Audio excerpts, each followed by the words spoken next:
Welcome to Tanakh Talk. I'm your host, William Hall, broadcasting live from Kingsland, Texas, USA, with another episode of Controversial Issues with the most controversial rabbi on the internet, Rabbi Chaim, checkmate Coffman. Welcome back, Rabbi. How are you again? Always a pleasure. I didn't do anything to make you laugh. That was just that's just you. That's awesome. It's the checkmate part I think is kind of funny. It's like the final, I don't know. I'm just the sitting end here all minding to my own everything. business and you're cracking up. I don't know. Nothing Yeah. I can do. Awesome. So here we go again. This is part 4. We'll see how far we get. We may have a part 5. If not, we'll have, if you guys want to suggest topics for future shows, do that. Send them in on Facebook Messenger or chat, or you can send them via email to knocktalkquestions@gmail.com. Meanwhile, you can find us here every week. So be sure to come and like the video, turn on notifications, and subscribe to the YouTube channel. That's what I was trying to say. Very good. And so now we'll go ahead and pass it on to you, Rabbi, and let's move on down the road. Always a pleasure. Very good. Definitely always a pleasure Thank to be here. I guess we don't necessarily have a choice, but that's just the way it is. You have the assignment. It's I don't know. I guess we always have a choice, right? There's always there's always a choice. But we have a lot of fun doing this. But we do hit a lot of issues that a lot of people certainly don't want to talk about, and a lot of things that are 100% people misguided by. There's no question. There's no question about that, right? So as we always say, there are things that we have to look at, and we always have to look at, in context. And context is pretty crucial, over here. As we've seen over the past few weeks, and again, the Christians, Messianics, whatever you want to call them, are very good at cherry picking. They'll say, Jews say this, and the Talmud says that, and they don't, obviously, it's not looked at, in context, which is 99% of the game. So we're gonna actually hit a few interesting things. We're gonna hit about pedophilia. That's always a fun always a fun topic over here. But before we get to that, there's a common, the question that, in these type of things that, Christians, Messianics, bring up that, is about saving a non-Jew. Saving a non-Jew on Shabbos, right? What's the obvious question? Right? What's the obvious question? Say, saving a Jew. You're allowed to save a Jew, but what are we? We're subhuman. We're not, you wouldn't save us. You wouldn't save an animal, so to speak. So what? You're comparing us to animals. How can you not save a non-Jew, on Shabbos? Well, definitely a good question. Definitely a legitimate question. The only problem is that if you look at the Talmud, and we're going to speak about that in a second, the source over here, the problem is that if you look at what the Talmud says, it's not like, in this case, the Talmud comes out and says, we hate non-Jews. Non-Jews are less than human. Since they're less than human, we're not allowed to save them. Maybe not allowed to save them during the week. Certainly not allowed to save them, on Shabbos. All right? That's, what they would tell you. Look how bad it is. Look how, look at terrible things, the Talmud says against non-Jews. But if you look at the Talmud over there, right, and the source is Tractate Yuma 85b, that's the source. So if you look at the source, that's not how it goes. The source over there goes through a whole discussion, are you allowed to save a Jew on Shabbos, right? That's really the crux of the question. Am I allowed to save a Jew on Shabbos, right? Then, through the whole discussion, it gets to a question, am I allowed to save a non-Jew, right? I shouldn't be allowed to save a non-Jew, right? It's not like, you're not allowed to save a non-Jew, they're less than human, this and that. No. The question is, let's call a spade, right? How are you allowed to save a Jew, right? What's the issue with saving a Jew? And then throughout this whole discussion, well, it comes out, well, what about a non-Jew, right? Because the Talmud there says, quotes the Torah, Exodus chapter 31, verse 16. It says the children of Israel shall observe the Shabbos, right? They have to keep Shabbos, right? And it's an eternal covenant for all generations, right? That's what the Torah says. Jews have to keep Shabbos. Non-Jews, not allowed to keep Shabbos, at least like a Jew. Could be certain aspects of Shabbos, they'd be allowed to do in general, right? But keeping Shabbos like a Jew, not allowed to. Right? I think it's the ultimate chutzpah for non-Jews to want to be allowed to keep Shabbos, or even ask the question why. Because the Gemara says in Avodah Zarah 3b, right? The whole discussion, the Medrash said the same thing. Whole discussion about God going to the nations, and asking them if they want the Torah. Right? God goes to Esav, says, you want the Torah? Says, no. God goes to Ishmael. God goes to the Muslims, you want Torah? No. God goes to Jewish people. Says, you want Torah? Says, sure. You want to know what's written in it? What do the Jews say? We don't care. They say, Na'aseh v'nishma. We're gonna do, and then we're gonna hear. So the non-Jews reject the Torah. They're not interested.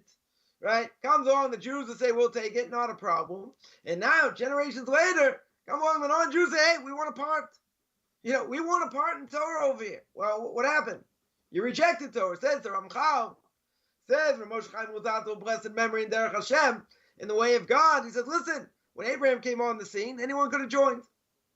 But there was a certain time limit. So the Ramchal says, really, the time limit was by the Tower of Babel. Right, by the generation of dispersion. They had an opportunity. After that, they didn't join. Okay, they'd have to go through conversion. But God had mercy. And God allowed them to come even to Mount Sinai. They had an opportunity to even come to Mount Sinai. There were Jews that came out of it. There were non-Jews came out of Egypt. And they came with the Jewish people. And they ended up converting. Right, and they were part of the mixed multitude. What we call the Erev Rav. So it wasn't such a great thing that they were accepted, but regardless of that, they rejected the Torah. So now come along non-Jews, centuries, millennium later, and they come out and say, "We want a part of it." What do you mean you want a part of it? You rejected it, right? I had somebody once tell me, why do I have to desecrate Shabbos, on purpose? It's not what God wants. I said, and if I would have been there, my great grandparents' generation, I would have accepted the Torah. Well, nobody cares what they would have done, right? Nobody cares. No, nobody cares what they were interested in. They rejected the Torah. Non-Jews rejected it, and they're not interested. So if they're not interested, why should they have a part in it, right? Not only that, but if you look at Exodus chapter 20, what does it tell me? It tells me God gave the Jewish people 10 commandments, right? Gave the Jewish people the Torah, but what does it say over there? God gave them what? The holiday of Shabbos. He gave them Shabbos. Right? He gave them Shabbos in front of 3 million people. So now all of a sudden non-Jews come along and say, I want, right? It's a sign between God and the Jewish people. Now, could be non-Jews allowed to tap into a certain extent. Right, maybe, right, to appreciate Shabbos, other things, right, but certainly can't keep it like a Jew. They already had an opportunity. They already had a golden opportunity, right? So what does the Torah tell me over? So now, that was just by way of introduction. What does the Torah over here tell me? Exodus chapter 31, verse 16. That the children of Israel, doesn't say non-Jews, right? Let's make clear.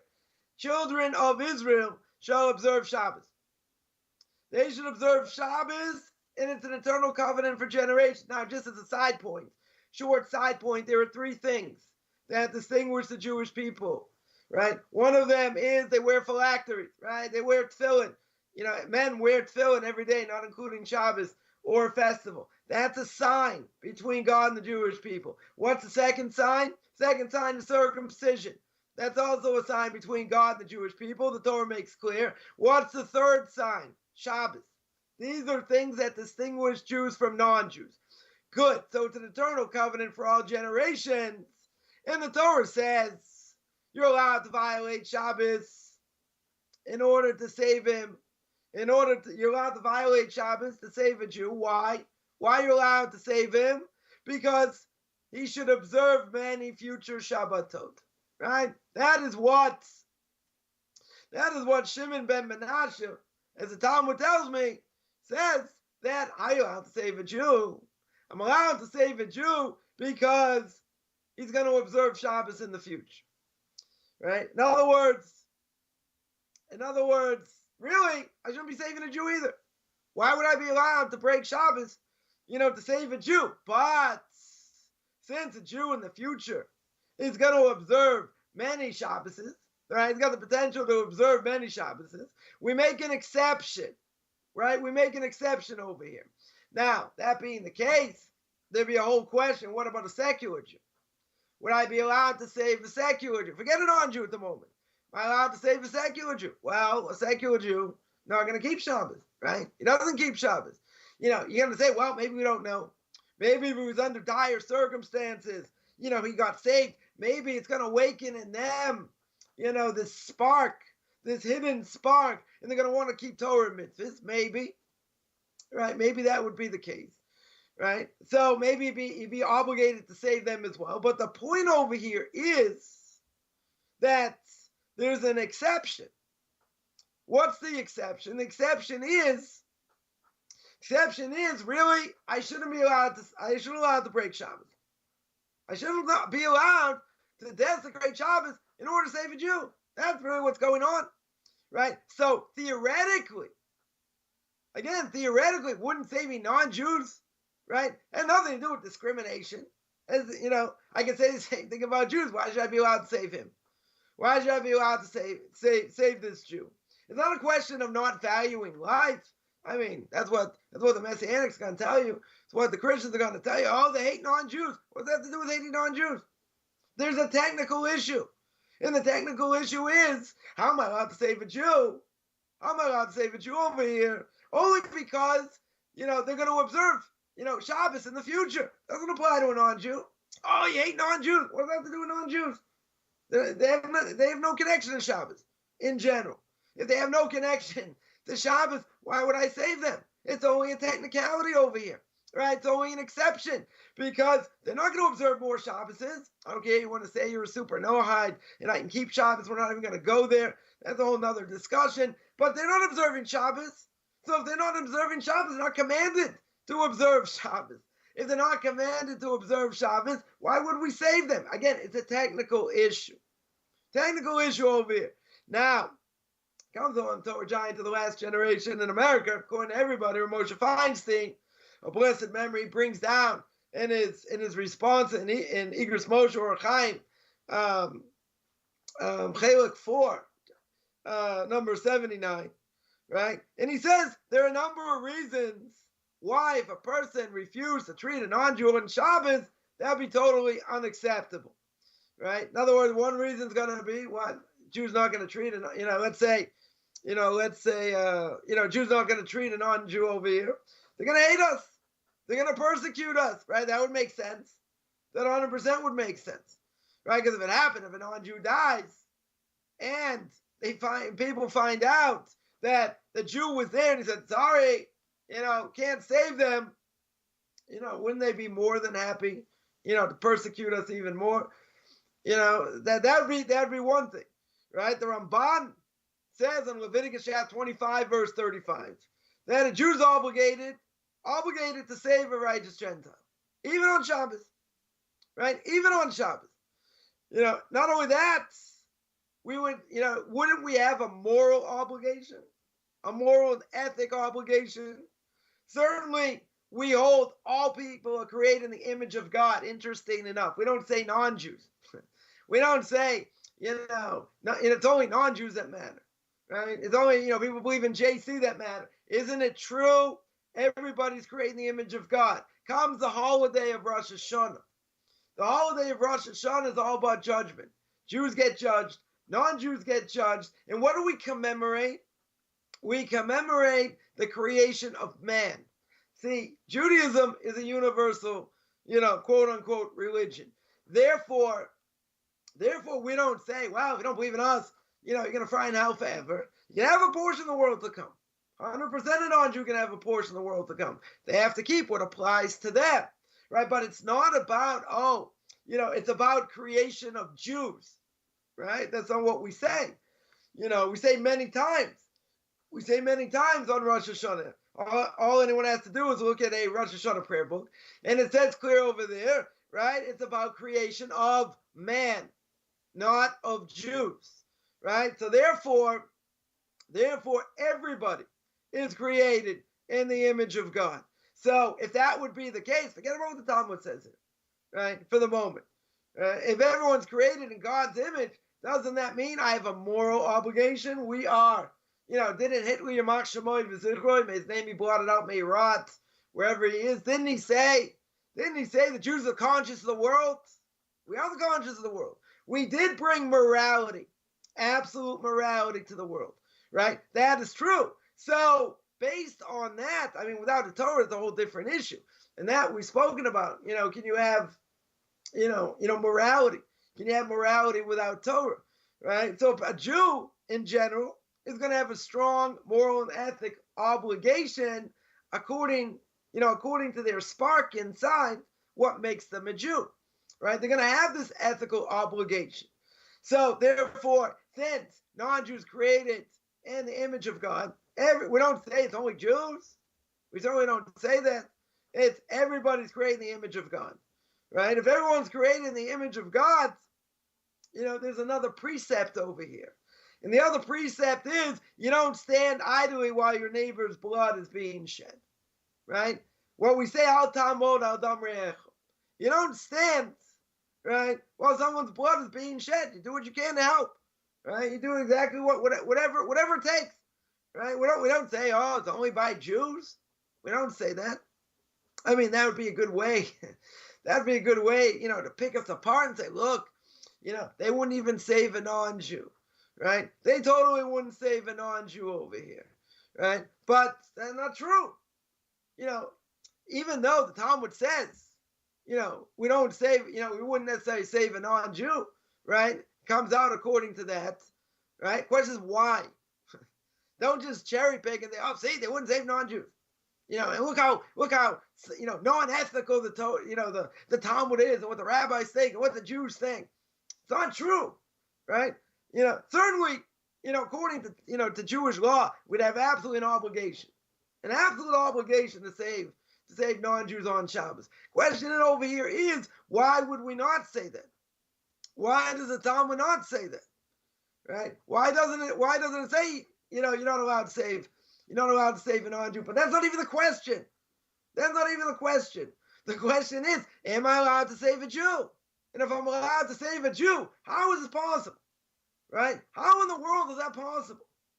That I'm allowed to save a Jew? How am I allowed to save a Jew?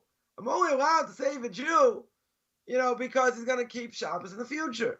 If you're not going to keep, Shabbos, he's not going to keep Shabbos in the future, then I shouldn't be allowed to save him. Also, by a technicality. So we mentioned, even by a secular Jew, he's not going to keep Shabbos, right? Most likely he's not going to keep Shabbos. Doesn't matter if he had an epiphany, what happened, right? In general, even if they would technically, probably, someone got saved, they'll move on. They'll move on. That doesn't really mean they're going to keep Shabbos in the future. Probably not, right? But again, I'd still have an obligation, 100%. 100%, I'd have an obligation, right? To save them. No different over here, right? No different over it. Now, somebody points out, I just want to, or maybe it was taken out already. There was a question, I think it's a good question, that, the Talmud also says, non-Jews aren't human, right? Not human. Yes, right? That was pretty bad also. But I would say like this, if a person, Jew or non-Jew, we're not going to discriminate here. Jew or non-Jew goes according to their base instinct, right? They go according to whatever their desires tell them. And if you look at the world today, totally messed up world, which we messed up. People don't know, what their gender is, for goodness sakes. Trying to be convinced by the leftists, their whole thing, and, and teaching, 5-year-old, 6-year-old, how do you know you're really a boy? How do you know you're really a girl? It's totally messed up. Totally messed up. So if a person, again, no difference, Jew or non-Jew, they go according to their base desires. Now, everybody, Jew or non-Jew, part of our soul makeup is we have an animalistic soul. Right? We have different aspects of the soul. One aspect of the soul is the animalistic soul.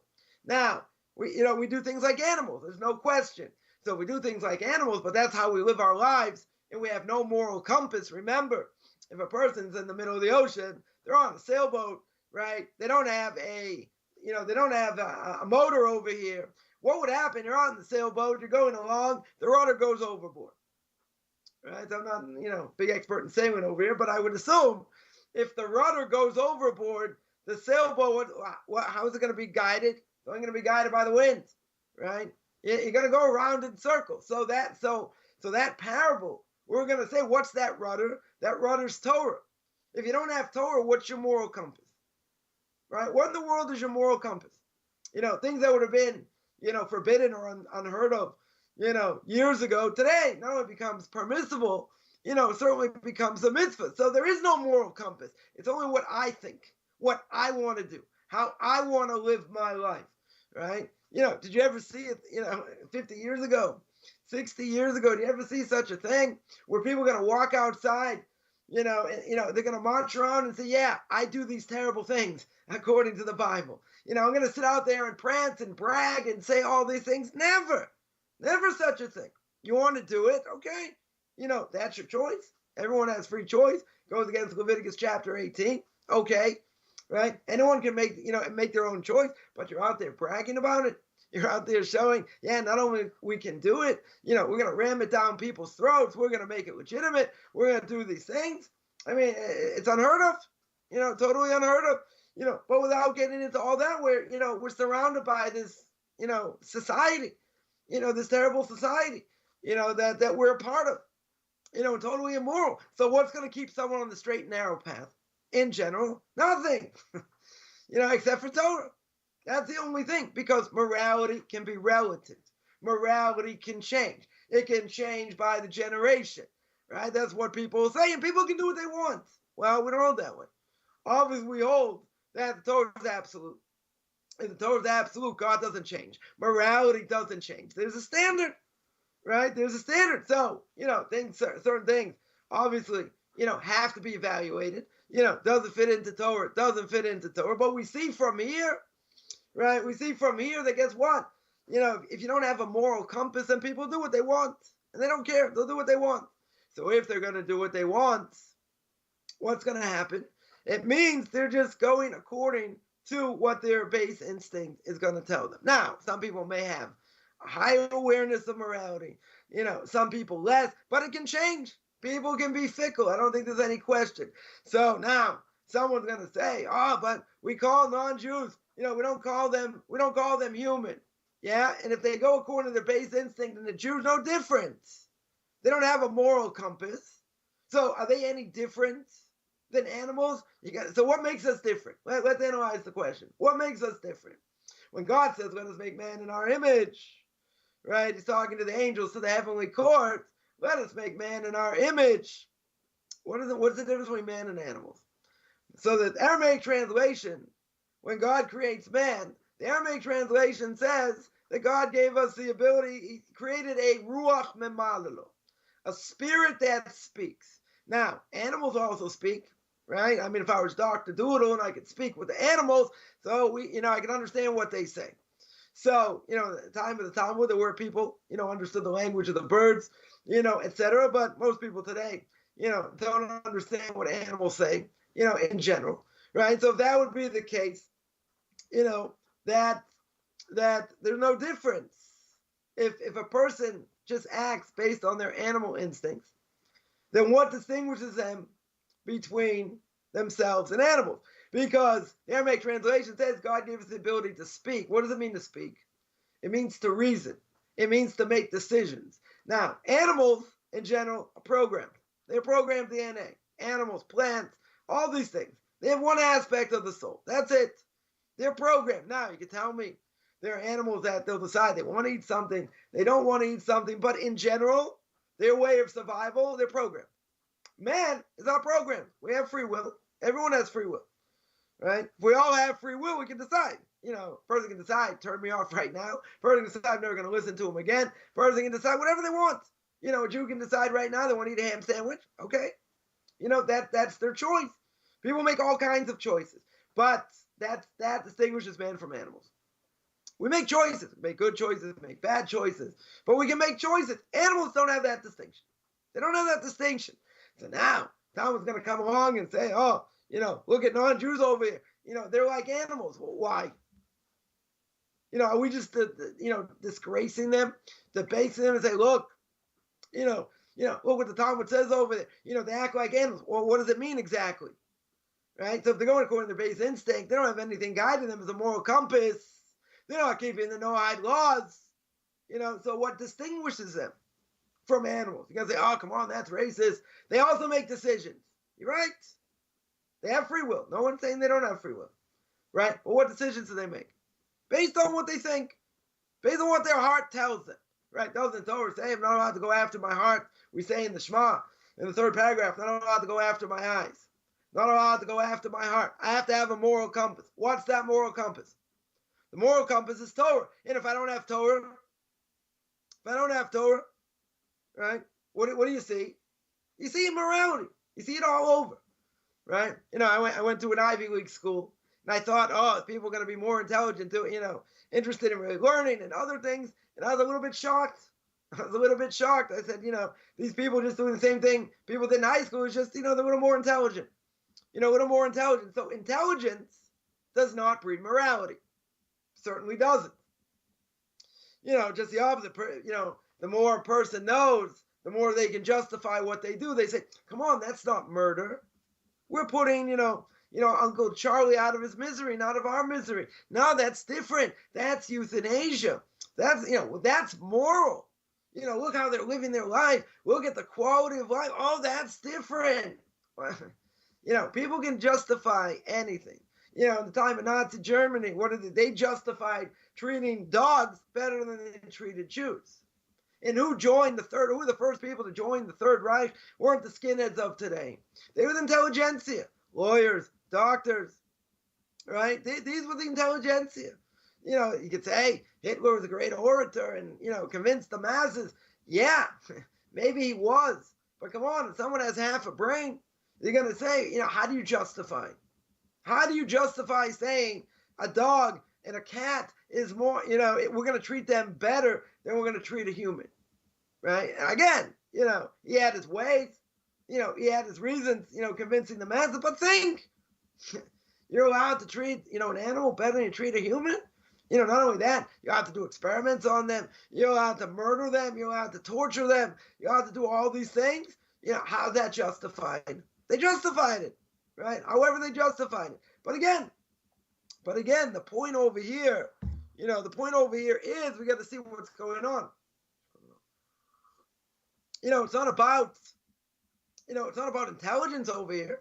No one's saying a non-Jew or a secular Jew is not intelligent. They can have 120 IQ. It has nothing to do with it. It's a question of what we do. What we do with what we're given. Right? So if we have the ability to speak, we have the ability, to make decisions. Okay. There are a lot of things. We have the ability to do. But who says the right thing to do? Right? Who says it's the right thing to do over here? Nobody says the right thing to do. But if you don't have that moral compass, then how you're going to be led the wrong direction. Now someone points out, oh, King David went after his heart. A person has to be careful. You got to be careful. I see this a lot. The people are going to put certain character traits. The people, we don't even have any clue who they are. You look at Abraham. Someone will say, oh, he failed the binding of Isaac, and Isaac failed. We have no idea who these people are, right? We have to understand the best of our ability, what we learn from them, what we take from them, everything that King David says and everything he did, where to come from? You gotta say it came from himself, right? But what he wrote, what he wrote and how he learned and everything else. He's talking about a huge level here. 1,000,000,000 times greater than we'll ever be in 10 lifetimes, right? Going after his heart does not mean just did what he wanted. What did he say? Look at Psalm 27. He says, all the days I want to sit and learn by you. I want to sit in your palace. And I want to sit and learn. Where'd that come from? It came from his heart, right? A lot of things he said, yeah, but it came from his heart. But where was his heart directed? So you tell me, his heart was directed, only towards God. God, I don't deserve to be saved. I don't, this, I don't that. But you're definitely gonna save me. So then the question is gonna be, directed by his heart. So what happened with Bathsheba? Yeah, so that's an issue, right? We're not gonna say it's not an issue, right? But I have to understand what's going on, right? Someone asked me yesterday, or I guess it's today for most people, and that is why isn't it, in the Torah world, in the ultra Orthodox world, why isn't there an emphasis of learning Tanakh? Why don't we learn Tanakh? Why is there no emphasis on that? Kids, when they're younger, they learn Tanakh, and after that, what do they focus on? Talmud. That's what they focus on. Talmud, the commentaries, etc., Jewish law, right? Why is it not focused on? Because there are a lot of things, if you look at Tanakh, seemingly contradict what the Torah says. Now, obviously, a prophet cannot come along and go against what Moshe Rabbeinu says, right? It makes, any other so-called religion that says we're not chosen anymore, you don't have to listen to Moshe, that's making a new religion, right? That's forbidden. That you're not allowed to do. Christians, Muslims, Hindus, all of them, they go against what Moshe Rabbeinu says, which you're not allowed to. You're out, right? You're not allowed to go against what he says. So if you're not allowed to go against what Moshe says over here, right? So we have to understand. We have to understand what's going on. So when we look at Tanakh, and we've done this a few times, we looked at certain things in Tanakh where Freemasons are going to say angels have free will. We looked at a number of verses, to say that obviously not the case, and a lot of it has to do certainly with context, and everything else. But looking at Tanakh, you got to be very careful how to learn it, right? There are good commentaries, certainly good commentaries to learn, but there are a lot of things seemingly look like a contradiction.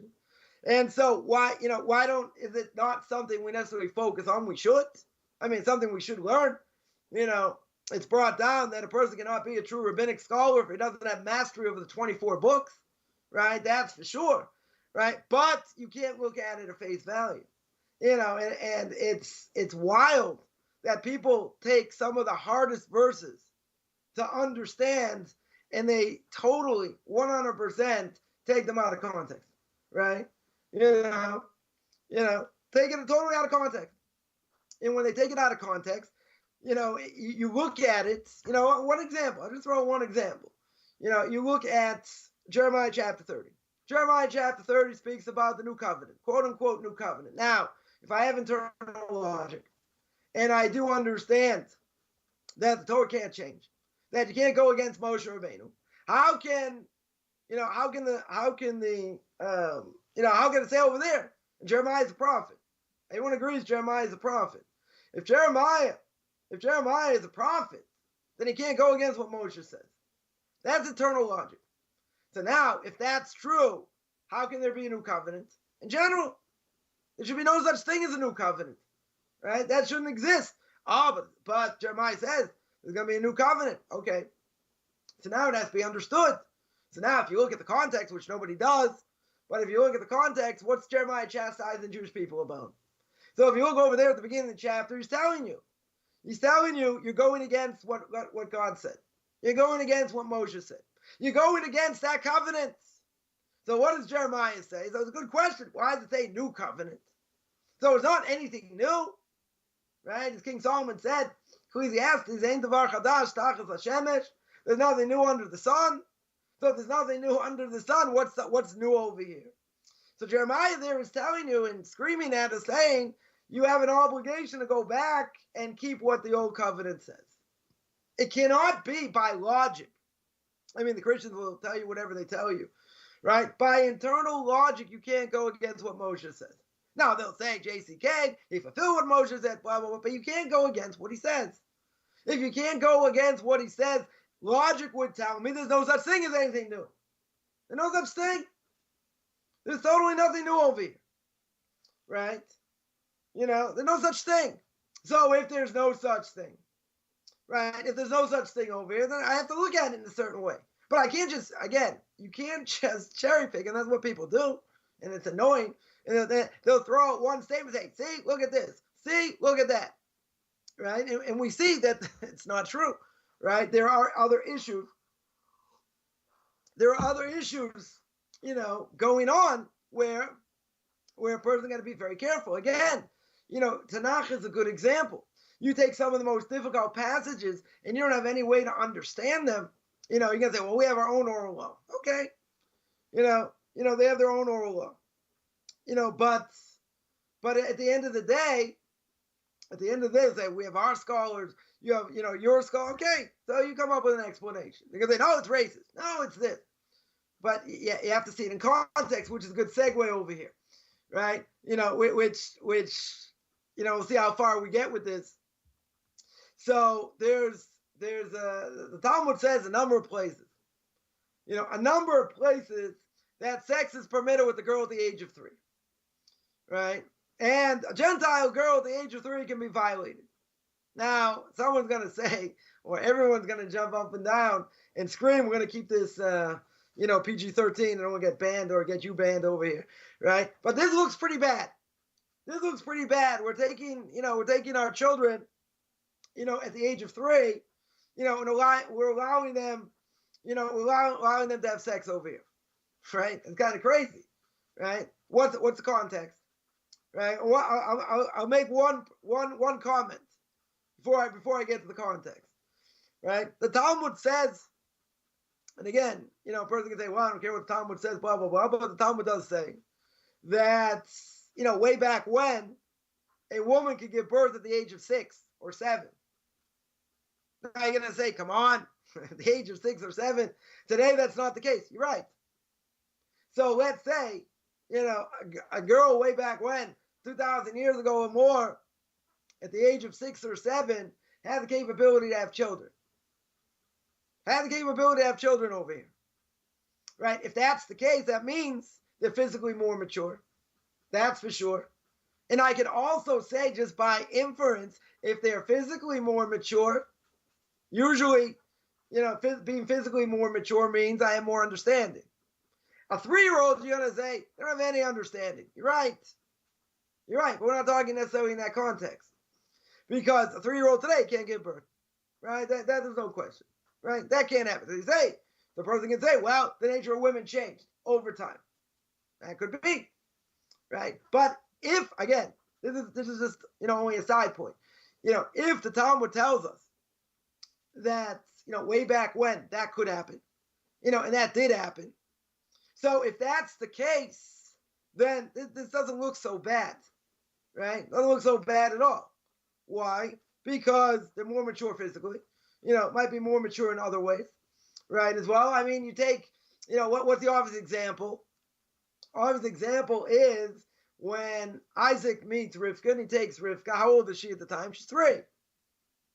He doesn't consummate the marriage till she's, till later, till a number of years later. But, in that context, if she's 3, even if she's well endowed at the age of 3, let's say she's got the status of a teenager, okay, right? Even if she has the status of a teenager, imagine. Let's look at this in context. Imagine, she has to bring water from the well to all these camels. You know how much a camel drinks? Gallons, right? You have all these camels, right? Even if she's a teenager, she got all this energy, right? She got all this energy. How in the world is she going to bring up enough water, and still have any strength left, without passing out by giving all this water to the camels, right? So there were miracles done. The water came up, whatever. There were miracles, but at the age of 3, come on. Even if you have the status of a 15-year-old, a 20-year-old, even, we'll bend it a little bit.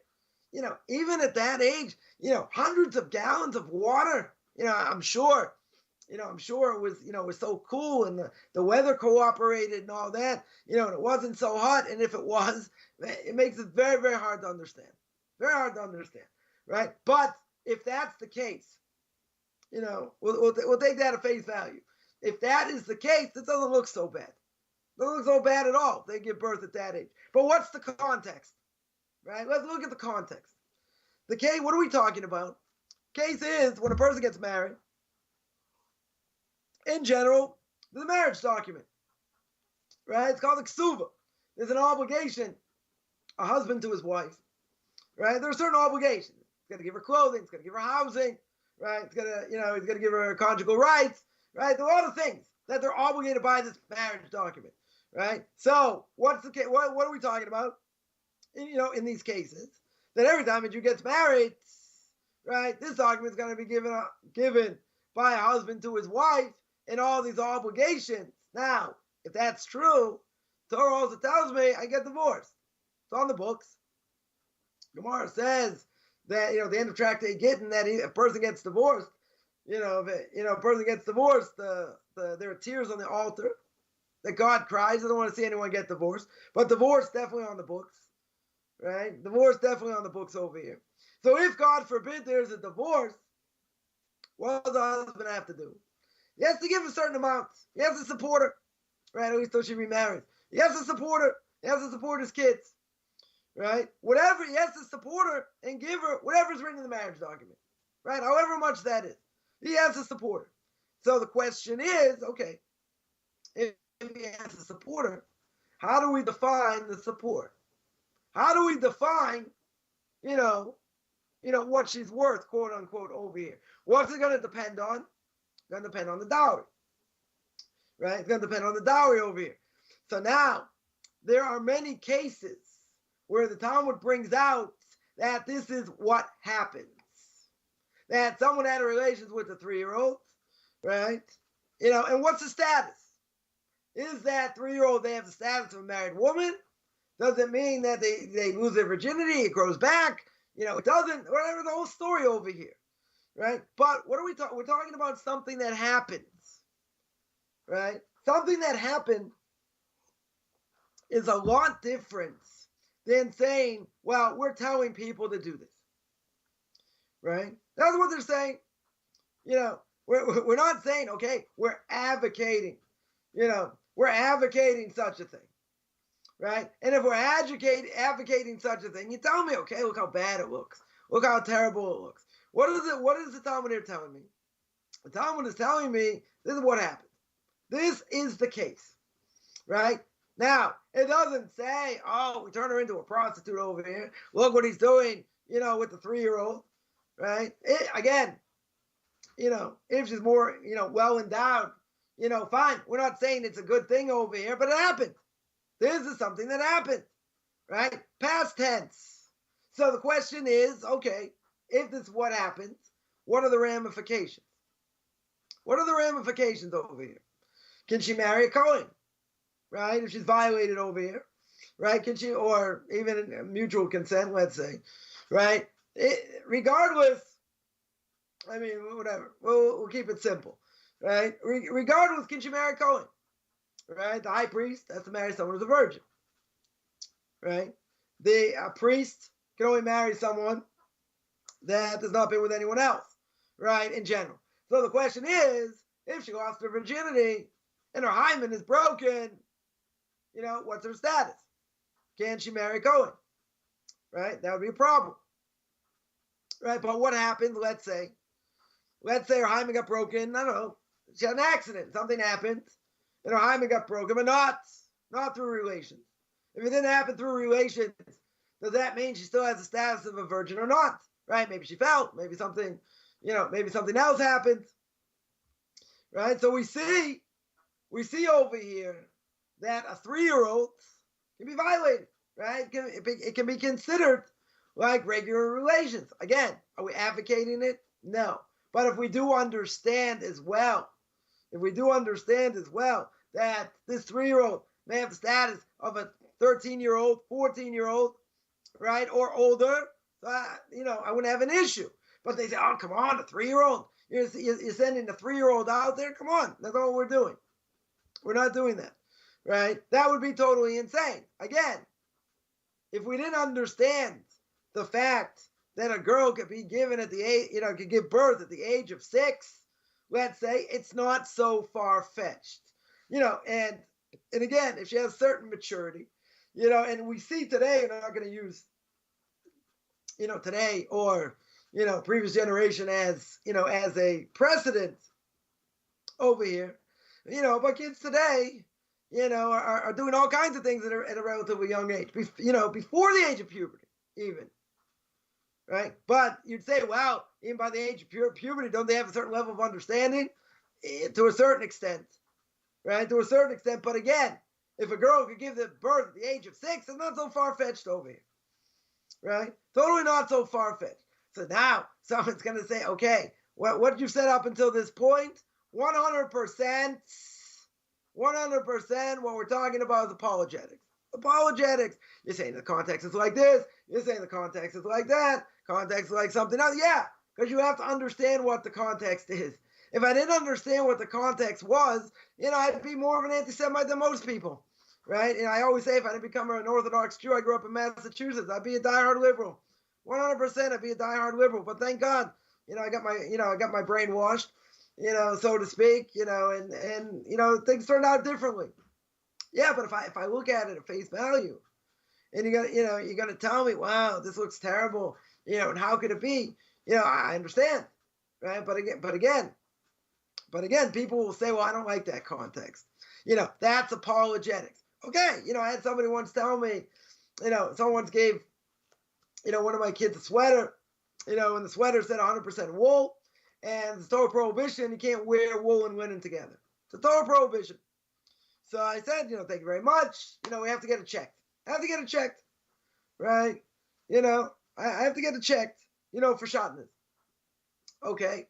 So the person asked me, they said, why? I said, well, it's a good question, but it's a law we don't understand, right? We have to make sure, the Torah says you can't wear wool and linen together. So if that's the case, someone who knows how to check, we got to check. They said, but what's the reason? I said, I'm not sure. It's a law, just like the red heifer. It's a law we totally don't understand, right? The law of the red heifer, anyone doesn't know, person became impure. So the priest took this cow, totally red, never worked, etc. And, took this cow, killed it, took the ashes, spread it on the person. That person became pure. The other person, the Kohen, became impure. Totally doesn't make sense. Well, what's the reason? Something that's, extremely hard, not impossible to understand. Solomon, the wise of all men, had difficulty, go figure, had difficulty trying to understand this. So I explained, there are certain things that we do, probably 80% of the Torah, that doesn't make sense. It doesn't make sense logically. But that being the case, even if it doesn't make sense logically, I have to keep it. Right? 100%, I have to keep it. So that's what I said. The person came back and said, well, if you can't give me a reason, it's a Jew talking, right? If you can't give me a reason, why would I keep it? Right? Why would I keep it? So what's the answer? So my answer was, well, if I gave you 10 reasons, you can reject all of them. You can say, no, that doesn't appeal to me. Oh, that's outdated. That's this, that's that. So the rabbis didn't give all the reasons why we do things. Certainly not. They might give a handful of reasons for this, maybe some reasons for that, but they don't tell us the reason. Could be for any number of reasons. Right, but what can a person say? Person can say, come on, we're living in the 21st century. That doesn't apply. You think that makes sense? That doesn't apply. Or, I don't like this, or I don't like that. A person can say anything they want, right? Convince themselves of anything. Obviously, if they don't want to see the truth, right? So there are reasons given. It may not be the reason. Okay, but does it really have to appeal to all my senses? Right? What a secular Jew is going to say? How can I really keep Torah mitzvahs if I don't fully understand? Legitimate. How can I keep certain things if I don't really fully understand? How can I, the Torah tells me if there's a mother bird hovering over eggs, right, over eggs, you push away the mother bird at a certain point, you take the eggs. It's an act of cruelty. Total act of cruelty. Someone says that, they're a heretic, right? It's a decree. We don't understand, what these decrees are. We still have to keep it. right? But we could say, come on, that's cruel. That's it. So let's say if I could give, 3 different reasons why. 3 different reasons why. 5 different reasons why. Couldn't a person reject it? Couldn't a person say, oh, it's apologetics, it's this, oh, that doesn't make, yeah, they could. They could, but, if they're looking for a reason to reject, they'll find, right? The Gemara in Yuma says, if a person wants to go in the right direction, God will help them. If not, God doesn't stop them. So if a person wants to think all kinds of idiocy, and they want to go in their own path, okay? If they're searching for the truth, right? That's why we do this. People who are searching for truth, they're going to come in contact. They're going to come in contact with the truth, right? They're going to be shown, if they really want it, they'll be shown. There's a path over here. So that being the case, there are a lot of things. There are a lot of things the Torah says, in general that, kind of hard to understand, right? We mentioned before, the Torah is all interconnected. We mentioned before, what does God say? Let us make man in our image. Who's we? Who's God talking to? What are we, the English we? Who's he talking to? Right? So we see later, he's talking to the heavenly court. He's talking to the angels. Right? Should I make man? Shouldn't I make man? Why is he doing that? Does God need to consult, with the heavenly court? Does he need to consult with angels? Does he need to consult with anyone? Whatever he wants to do? No, God's infinite. He can do whatever he wants. Right? He doesn't have to consult with anyone.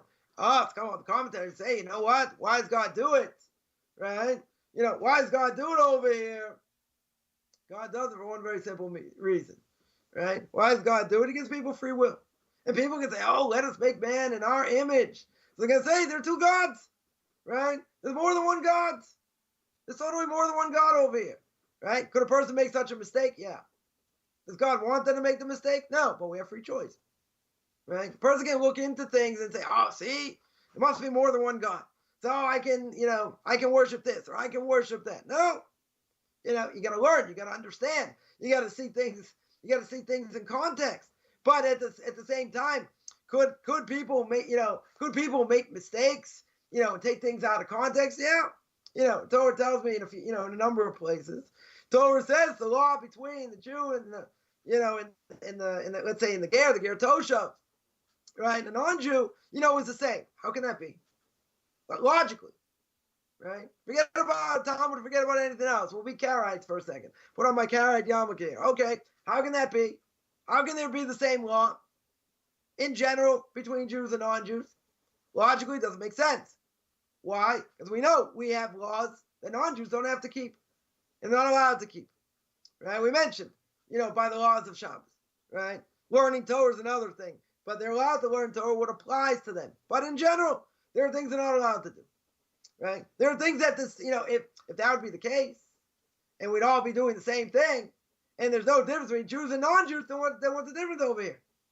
What in the world's the difference? There'd be no such thing as Jews over here. Why would God say we're the chosen people? Everyone be the same. Everyone be equal. Right? And that's not the case. Because we have higher obligations. We have greater obligations. Right? That there's no question. So if that's true, and I've seen people quote this, many, many times. See, I can do this. And see, I can do that. But again, what's the context? What's it talking about? It cannot be just by logic. And again, people can be open-minded till their brains fall on the floor. Logic goes out the window because they have an agenda. So you have an agenda, there's no point arguing. You have an agenda. No matter what anyone says, you're not going to be convinced, okay?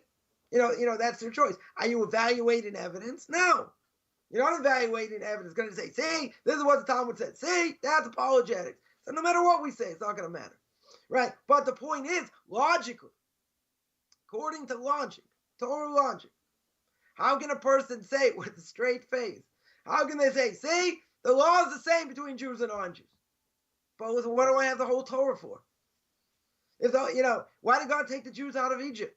Why did he bring them to Mount Sinai? Why did he go in front of 3 million people and say, I'm gonna give you the Torah, right? I'm gonna give you the written law. I'm gonna explain to Moshe the oral law. I'm gonna pass it down generation to generation. Why? What would be the purpose of singling out Jews? Everyone's equal. That would be the greatest discrimination in the history of man. 100%. Right? If the Torah tells me a number of times, Jews and non-Jews, they're the same. So then why are Jews called the chosen people? Oh, it's racist. Why only Jews on Mount Sinai? right? Nobody else was there, and no one else makes such a claim. Every other so-called religion, any quote-unquote prophet came along, and who did do miracles in front of? A few people, right? A handful of people at best. So we're the so-called only religion that makes that claim, that God spoke, to 3 million people, 3 million people in one shot, never been duplicated. It won't be duplicated. So if that's the case, and we're really chosen, we're chosen amongst the nations, and that's what the Torah says, right? A number of times. So how can we be equal? How can Jews and non-Jews be the same? They can't be. Again, logic. Torah logic. That cannot be. That doesn't make any sense. So you're going to say, oh, very good. So what's the context? Okay. You're going to see over there what the context is. Right? But you can't, again, as we're seeing, you cannot cherry pick over here. You totally can't cherry pick and say, this is what it says and this is what it means. Again, logic would tell you it can't mean that. It's an impossibility to mean such a thing. Right? Because I have other information. Right? So, when we look at these things, again, people are going to say, oh, I don't like any of these answers. These answers are all apologetics. Okay?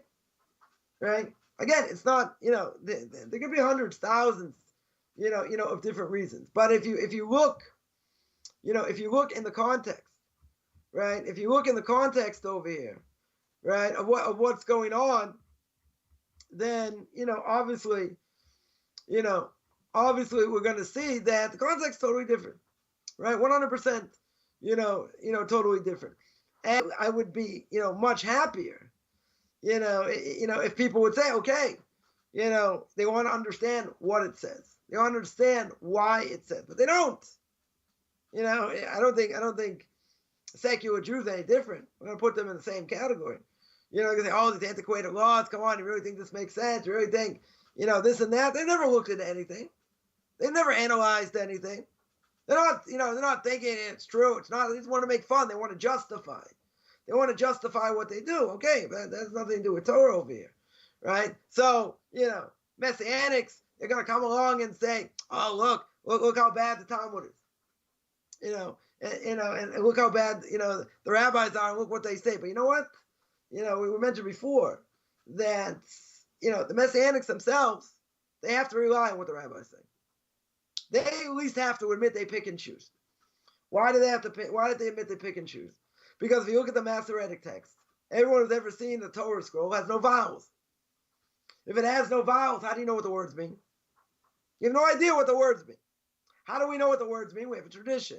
Where does the tradition come from? Where do the vowels come from? The rabbis. So your King James version or any other version or translation, of the Torah itself, in the prophets, etc., where's the translation coming from? Where are they getting the vowels from? From the rabbis. So if you tell me I pick and choose what the rabbis say, okay, I have a much, I'm not going to harp on that. Why? Because at least they admit they pick and choose, right? But people are going to come out and say, no, we don't hold by what the rabbis say, and they discriminate against non-Jews. We're never going to listen to them. Not true. You are going to listen.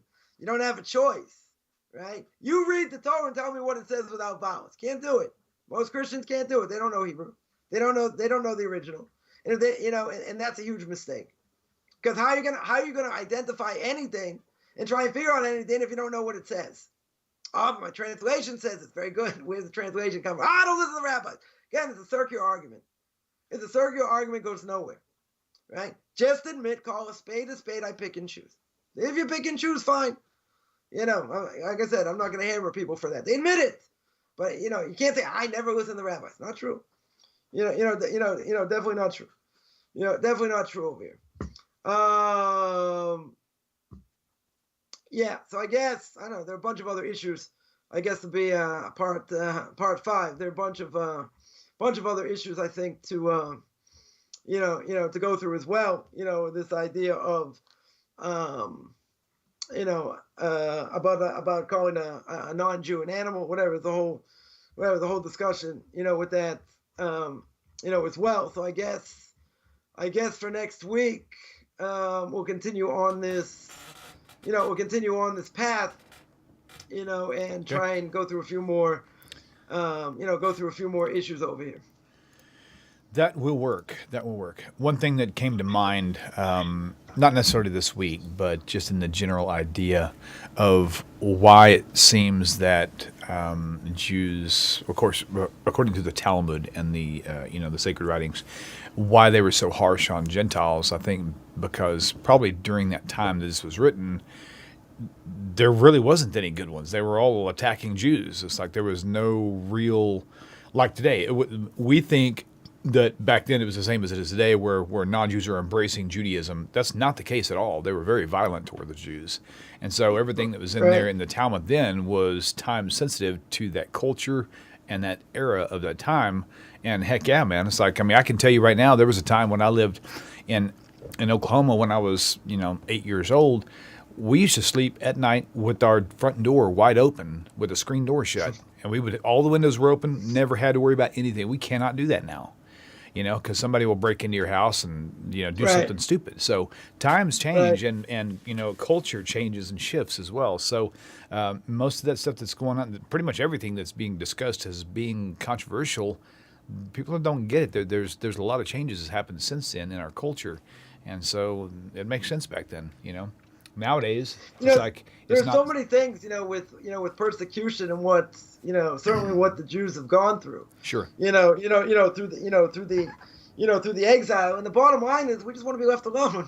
We just want to do what we have to do. And there's been total upheavals, all the time. And they'll say, oh, it's because you killed JC and because you did this and it's reward and punishment. Yeah, there's a whole discussion.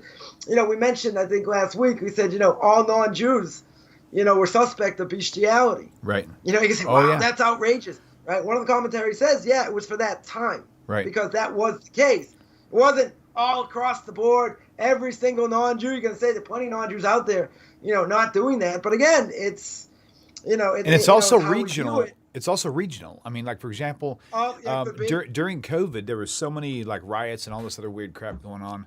And there were protesters and stuff that was going on with certain things. And whenever there was news that violent protesters was going on, like in Austin, and making a big mess of things and breaking into stores.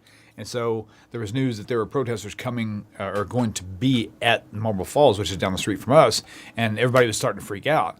But as it turned out, because of the area we live in, people are respectful, and it's like it was a completely peaceful thing. It was not nothing lifted.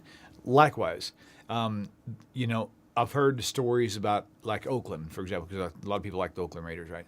And so I've heard so many stories about, like in Oakland when they lost the Super Bowl. I don't even know if they've been in the Super Bowl, but they lost something, and there was riots in the street because of it. You come to my town, it's like, you lose the game, it's like, hey, let's go grab coffee. It doesn't matter. So it's not only cultural, but it's also regional. It's also time sensitive as well. Right, you can have teams that win the championship. They also destroy their city, because it's celebrating. Oh yeah, out of excitement. Yeah, that's true. Yeah, that's true. Same thing. Yeah. So I can tell you, back in the day when all the Boston teams were winning championships, there weren't riots like that. Certainly not in Boston. Right. Other places, other places there were. So you're right. Could be context, could be place, could be a lot of things, but you can't single that out and say, wow, it's only this and it's only that. Yeah, you're right. Things 100% can change from, person to person, place to place. Yep. And it can be, certain things can also be, cultural issues. I mean, just give one example. Take here in Israel, what's the most important part of a car here in Israel is the horn. That's the most now that's funny. The most important part. Why? Because before the light even turns green, people are honking. Like, where would you like me to go? Right. There are people still going through. Where would you like me to go? There's nowhere to move. But that's what it is. There's a certain culture. I remember I was in a certain place. Someone wasn't moving. I beeped. They said, you can't beep here. I go, it's a good thing I'm not from here. I was like, I don't live here. So what? That's funny. But there are 100%. There are certain cultural things. There are certain cultural things that it's only for certain places and not for other places. You can't say, oh, that's terrible and that. No, that's it could be wrong. But they're different. It could be there are different standards in different places. Right, for sure. 100%. Yep. So on that note, I'll leave you with a little bit of sense of humor. So, back in the old days, back in the 60s and 70s, the high beam wasn't the trigger like a blinker. It was actually a button on the floorboard. You push it with your left foot. Do you remember those, Rabbi? I think it's before my time, yeah. What? Before your time? Hey, listen, I was 70s. I was alive in the 70s. Wait, were you talking about a blinker on the floor? Yeah, the push button thing on the floor. You remember those? Yeah. Okay, good. Okay, so right. So they're actually talking about now going back to doing that again now because, yeah, they're going to actually start reverting back to the old school way. Isn't that wild? Why, William? Why would they do that, William? Because there's certain classes of people that keep getting their legs stuck in the steering wheel. Bump. Okay, guys, you have a great night. Good as. I just want to give a shout out there. Please don't change your day job. Please.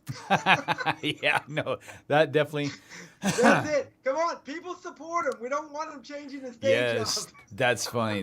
Yeah, for sure. So on that note, on that particular note, thank you very much for bringing that up, by the way. So Tanakh Talk is now a full-time adventure for me. And so everything we have on site is coming from your kind generosity. So please, now more than ever, it's important for us to be able to connect with you guys on a monetary basis to make sure that Tanakh Talk stays afloat and keeps on running. So you can find us at is it tanakhtalk.com/donate. That's like a link goes straight to PayPal. So anyway, thank you all very much. And also you can find Rabbi Coffman all over the place. Orthodox and Facebook. I believe it's Orthodox Conversion to Judaism. Is that right? Beyond Orthodox Conversion to Judaism. Oh yeah, Beyond Orthodox. Orthodoxconversion.com. There you go.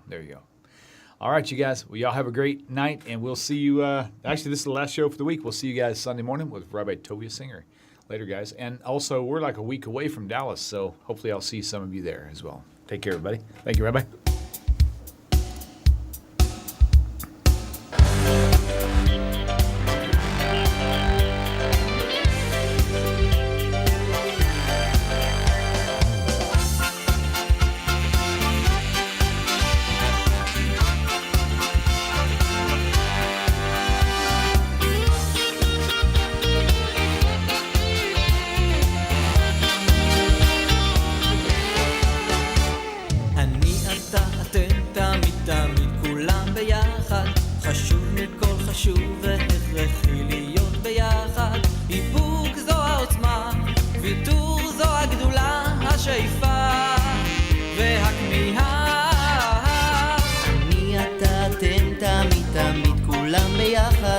חשוב מכל חשוב והכרחי להיות ביחד, איפוק זו העוצמה